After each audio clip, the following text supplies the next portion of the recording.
The New York Innovation Summit was in full swing, golden uplighting washing over the marble walls of the Grand Hudson Ballroom as the city's top tech moguls mingled with champagne and ambition.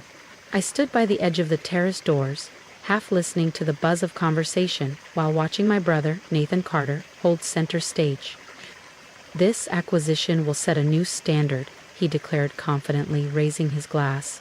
"Once Carter Digital finalizes the buyout of Stratus Logic, we'll lead the cloud infrastructure market for the next decade." I took a sip of club soda, amused. Nathan's team had barely touched the due diligence, and in less than 12 hours the entire deal would collapse, courtesy of a critical clause he never knew existed.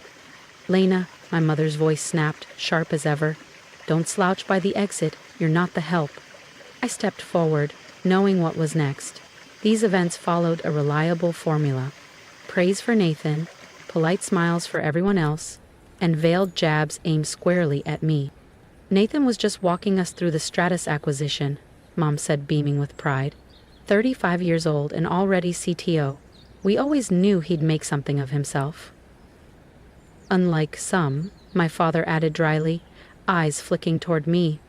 At 62, Martin Carter still dressed like the face of the company, though the tightness around his jaw betrayed the pressure.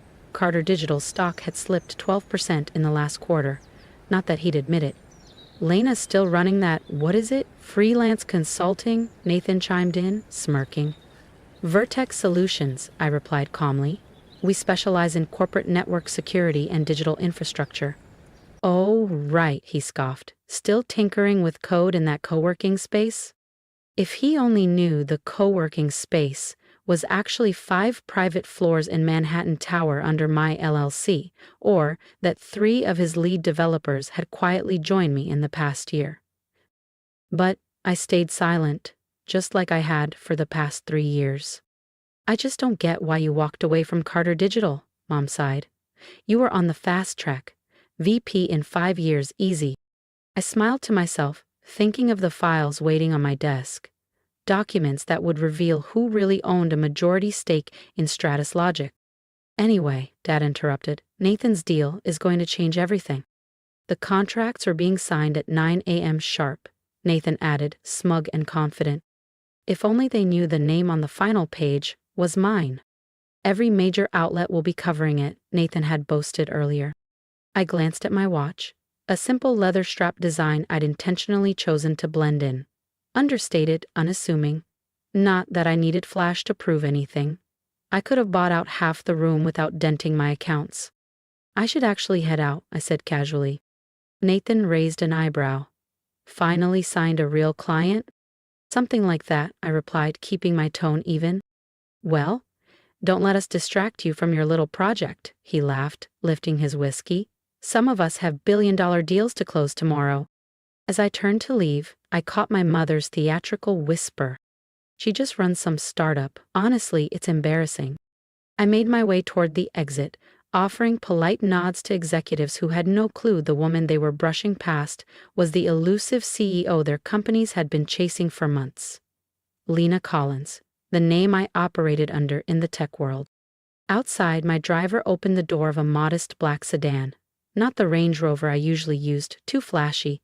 This car fit the narrative I let my family believe, struggling founder, barely scraping by. "Home, Miss Collins?" Thomas asked. "No," I said, sliding in. "The office first. I need to finalize a few things for tomorrow." A notification blinked across my phone. "Marcus, my C.O. All systems go. Carter board is still in the dark. Let's make history." I smiled, adrenaline and vindication rising in my chest. 3 years. That's how long I'd spent quietly building Vertex Solutions behind layers of shell companies, obscuring my identity. While Nathan and my parents dismissed me as some naive dropout, I was assembling one of the most advanced cybersecurity empires in the world. Another ping. Family group chat. "Don't forget to tune in tomorrow morning. Nathan's big moment. Carter Digital plus Stratus merger. 9 a.m. Live coverage." The Stratus merger. I leaned my head back, remembering that final board meeting before I left Carter Digital. "Your projections are alarmist," Nathan had said. "You're just bitter about your career," my father had added. Let your brother handle the big decisions. So I had. I walked away and started from scratch, with vision, with grit, with nothing handed to me. And tomorrow morning, while the world watched Carter Digital announce a merger, they'd unknowingly be handing control to Vertex Solutions. And to me. Not a merger, a takeover. The company they believed was worth $4 billion 0 cents was, in reality, worth less than half that, and only if you were being generous. My team had uncovered catastrophic security flaws buried deep within Stratus Logic's infrastructure, vulnerabilities that Carter Digital's due diligence team had completely overlooked.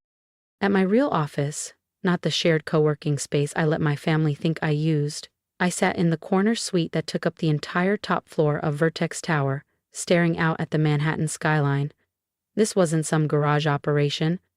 This was an empire, built from scratch, built in silence. Miss Collins, Sarah, my assistant, appeared at the door, a sleek folder in hand. The final reports are ready for tomorrow's reveal. I took it and reviewed the contents. One last pass. The security audit that exposed Stratus's gaping weaknesses, the real valuation showing Carter Digital was paying nearly double its worth, and, most satisfying of all, the data proving Nathan's visionary strategy was built on crumbling foundations. Has the press release been cued? Ready to go live the moment you give the word, Sarah replied, then more quietly, are you sure you want to go through with it? They are your family. I stood and walked toward the window, staring down at the city where I'd forged my future, alone, without their support, approval, or recognition.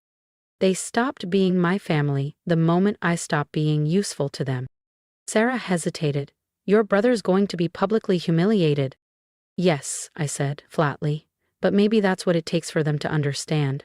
Success doesn't always wear the suit they expect. My phone buzzed, a final text from Marcus. Board's locked in for 9 a.m. They have no clue what's coming. I opened my laptop, pulling up the statement I'd deliver tomorrow, the words that would introduce me to the world. Not as Lena Carter, the disappointment, but as Lena Collins, the CEO and majority stakeholder in the company that had just outmaneuvered them. Stock tickers ran across my screen. Carter Digital was teetering on desperation, counting on this merger to mask years of mismanagement and tech stagnation, but instead of a rescue, they were walking into a trap. The next morning, across the street, Carter Digital's boardroom buzzed with excitement. Camera crews flanked the long glass table. My father had already made 3 grand speeches about legacy. My brother was basking in pre-signing interviews. And I watched it all, suited in charcoal Armani, standing like a storm on the horizon. They're all in place, Marcus said from behind me. I nodded. Then let's begin. And if you've ever been underestimated by the very people who should have believed in you, hit that subscribe button. You won't want to miss what happens when Lena finally steps into the spotlight. I smiled slightly, adjusting my cuffs as I caught sight of Stratus Logic's CEO fidgeting in his seat. He knew exactly what was coming. Of course he did.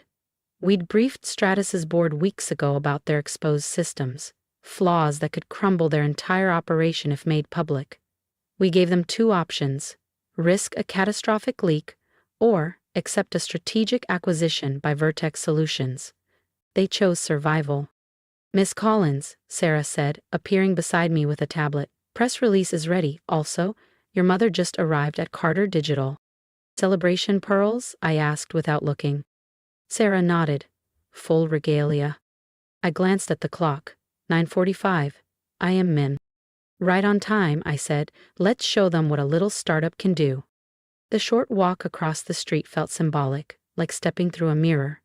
On one side, I was still Lena Carter, the dismissed daughter, the family's tech disappointment. On the other, I was Lena Collins, the anonymous powerhouse they never saw coming. Through Carter Digital's towering glass walls, I could already see the buzz. Nathan holding court, microphones angled toward him as he spoke about the vision for the future. My father loomed nearby, soaking in the legacy he believed he was passing down. My mother glowed beside them, proud as ever of the child who'd followed their path. I entered the elevator, flanked by Marcus and Sarah, each carrying a sleek leather briefcase. Inside were the real documents, the ones that would rewrite the narrative in front of a live audience. At exactly 9:55 am, the conference room doors opened. The chatter stopped, heads turned, cameras tilted. Nathan stopped mid-interview. "Lena?" He blinked. "What are you doing here? This is a private event." I calmly stepped to the head of the table and set my briefcase down. "Good morning, everyone. Shall we begin?" My father shot to his feet, his expression hardening. "Lena, this is absurd. This is the Strata signing. Where's their CEO?" "Mr. Weiss won't be joining us," I said, nodding at Sarah, who began distributing thick folders to the stunned board members. "He signed the final paperwork last night." Nathan's voice cracked. "That's not possible. I have the merger contract right here." "That contract," I said smoothly, "is void." Gasps echoed as he opened the folder before him. "Stratus Logic has accepted a different offer."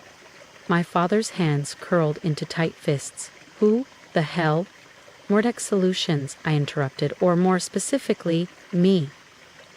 The room fell into stunned silence. Camera crews swung in my direction, eyes widening. "This is insane," Nathan finally stammered, his voice cracking. "You run a small cybersecurity startup. There's no way you could afford." "That small startup," I said, turning toward him, "is worth $12,400,000,000, 0 cents, Nathan. Vertex Solutions is now the largest cybersecurity firm in North America."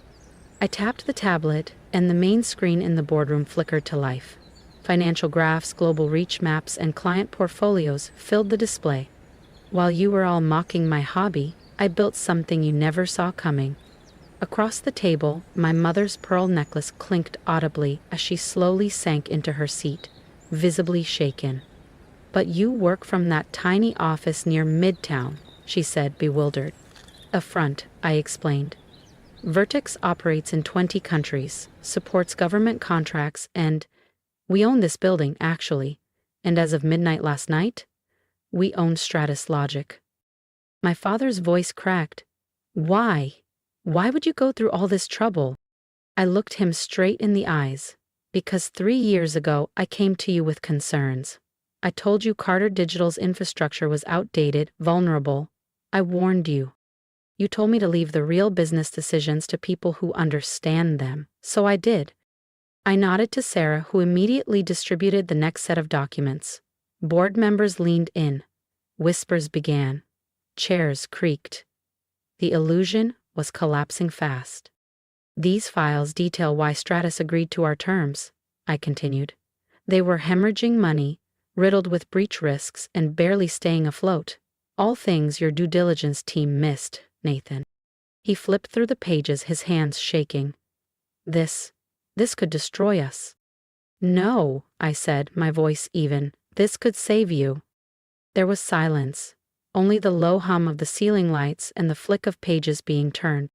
"Vertex isn't just taking over Stratus. We're offering a full acquisition of Carter Digital at a fair price, before the market realizes how exposed you truly are." The board members sat up straighter, alert now, interested. They had seen the numbers. They just hadn't dared speak against the Carter name. Until now. "You can't do this," my father whispered. "We're family." I let out a soft laugh. "Were we family when you mocked every idea I brought to the table? When you laughed at my career? When I was only good enough to pour drinks and stay quiet?" I stood, the weight of years lifting from my shoulders. "Carter Digital has 12 hours to decide. After that, we go public." Sophia turned to my mother, desperate. "Mom? Do something." But there was nothing to be done. I looked around the room that once defined my failure, now echoing with my silence. "Last night, at the gala, you called my work embarrassing," I said, letting the words hang in the air. "You spend years belittling me, mistaking my quiet for weakness." I walked to the door, paused, and turned back one final time. "I want you to remember this moment," I said, voice calm but resolute. "Remember that the daughter you dismissed as a failure now holds the fate of your company in her hands." No one spoke.